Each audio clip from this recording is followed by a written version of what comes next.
Group 3 results చూసుకున్న వెంటనే దీని డాడీ జీవితం అని ఎంతమంది అనుకున్నారో కామెంట్ చేయండి.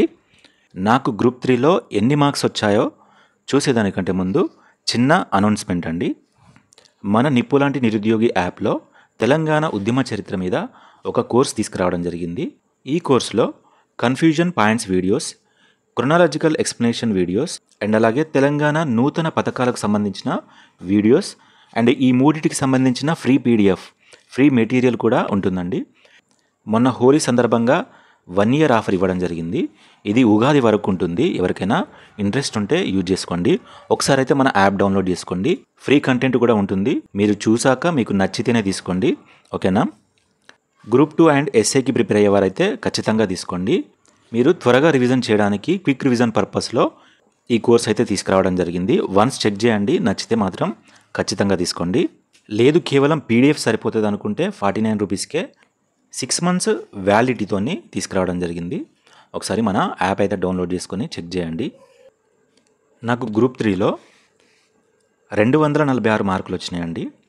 4036 ర్యాంకు. అదేందో నాకు గ్రూప్ 2లో కూడా 4000 ర్యాంకే.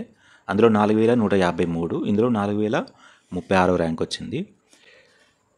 ఇక్కడ టాప్ చూసినట్లయితే 339 ఉందండి. అంటే దాదాపు 90 వరకు మనకు డిఫరెన్స్ ఉంది. అంటే మనం ఎంత వెనకబడి ఉన్నామనేది దీన్ని బట్టి అర్థమవుతుంది.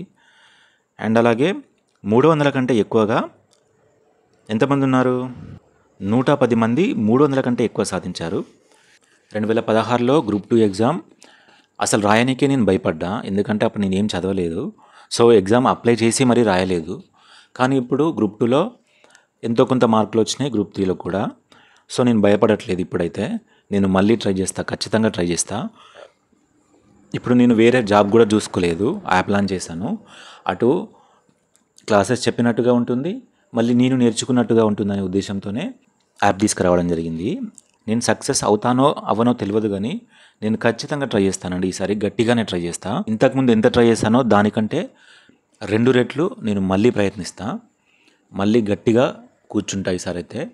మీరు కూడా మంచిగా చదువుకోండి. అనవసరపు విషయాలన్నీ పక్కన పెట్టి స్టడీ మీద ఫోకస్ చేయండి. ఇంతకుముందు నేను పెట్టిన వీడియోలో చాలామంది నాకు మెసేజ్లు చేయడం జరిగింది.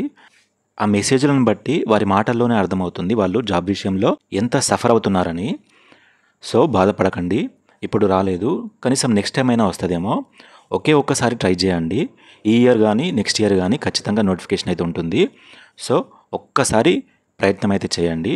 అన్నీ వదిలేసి ఓన్లీ స్టడీ మీద అయితే ఫోకస్ చేయడానికి ట్రై చేయండి. ఖచ్చితంగా మీరు సక్సెస్ సాధిస్తారు. ఏ విషయంలో కూడా బాధపడకండి. ఈ ఓటమి ఖచ్చితంగా మీ గెలుపుకు ఒక మార్గం అనుకోండి, అంతే తప్ప బాధపడే ప్రయత్నం అయితే చేయకండి. ఓకేనా? ఈ సమాజం మనకు 1,00,000 అవకాశాలు ఇస్తుంది. అందులో ఒక్క అవకాశం చాలండి మన జీవితాన్ని మనం మార్చుకోవడానికి. సో మీ ప్రిపరేషన్ ఆపకుండా కంటిన్యూ అయితే చేయండి. నేను ఒక డైలాగ్ విన్నా, శ్రీకృష్ణుని డైలాగు, మహాభారతం సీరియల్లోది.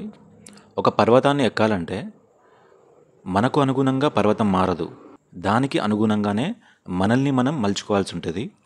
సో ఏ ఎగ్జామ్ అయినా మనం క్రాక్ చేయాలంటే అది ఎలా సాధ్యమవుతుందని దానికి అనుగుణంగా మనల్ని మనం మార్చుకొని, మన స్టడీ మార్చుకొని మనం ముందుకెళ్ళాల్సి ఉంటుంది.